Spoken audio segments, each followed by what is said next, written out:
Bonsoir, voici l'analyse technique du 6 février en clôture.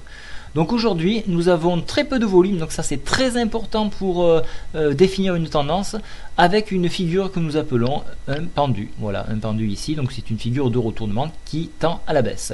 Alors nous avons eu en vendredi donc un Marubozu de clôture. Donc un Marubozu de clôture, ça peut marquer la fin d'une tendance haussière, donc c'est ce qui s'est passé aujourd'hui.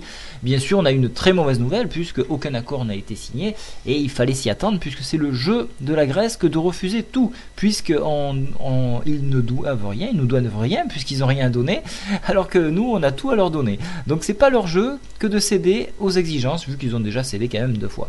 Voilà, donc ils vont attendre sagement que les banques s'assoient sur leurs prêts et qui leur payent donc cette dette. N'oubliez pas que le Portugal est derrière et attend la même chose, hein, donc il faut le savoir ça. Pour demain, alors qu'est-ce qu'on attend comme statistique? À 8h45 on aura le solde commercial français, à midi la production industrielle allemande, et à 16h on écoutera Ben Bernanke, on verra un peu ce qu'il a à nous dire. Alors la tendance de demain, vu les faibles volumes, donc ça donne, je le répète bien, ça donne une incertitude quant à la hausse comme à la baisse, hein, donc voilà, peu de volume, c'est une figure qui n'est pas forcément validée. Alors ici pendu, si je me tiens strictement à cette figure, c'est une figure baissière, donc si c'est une figure baissière, on ira chercher cette tendance ici à 3390 points. Par extension, on ira chercher la médiane, le haut de la médiane de la fourchette d'Andrews à 3374 et bien entendu la MM7 sur 3360. Pour les haussiers, on cherchera bien sûr à revenir au contact au haut du Marubozu ici à 3428 et par extension on ira chercher le haut de la fourchette d'Andrews sur 3473. Alors la tendance est toujours haussière même si le zigzag vient de tourner ici. Alors je tiens à le préciser, regardez, la MACD ne se recoupe pas, donc aucune signe de retournement. Le stochastique n'a toujours pas recroisé, donc pas de signe de retournement.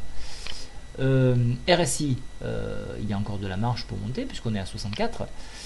Le William lui est en surachat, mais bon, c'est qu'une indication, hein, c'est pas vraiment formel.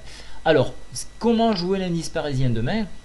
Il va falloir être simple, hein. Encore une fois, on va attendre une nouvelle fois, paraît-il, une signature demain ou dans la semaine. Beaucoup de rumeurs circulent, hein. Attendez d'avoir quelque chose de concret avant de prendre une réelle décision. Pour ma part, j'ai préféré assurer le coup en prenant une petite ligne à la hausse, au cas où si ça continuait de partir et de façon à limiter les pertes que j'ai actuellement dans le sens de la baisse. Voilà, alors pour newsletter, je parlerai des titres que nous avons en portefeuille, surtout le titre que je viens de proposer en milieu d'après-midi.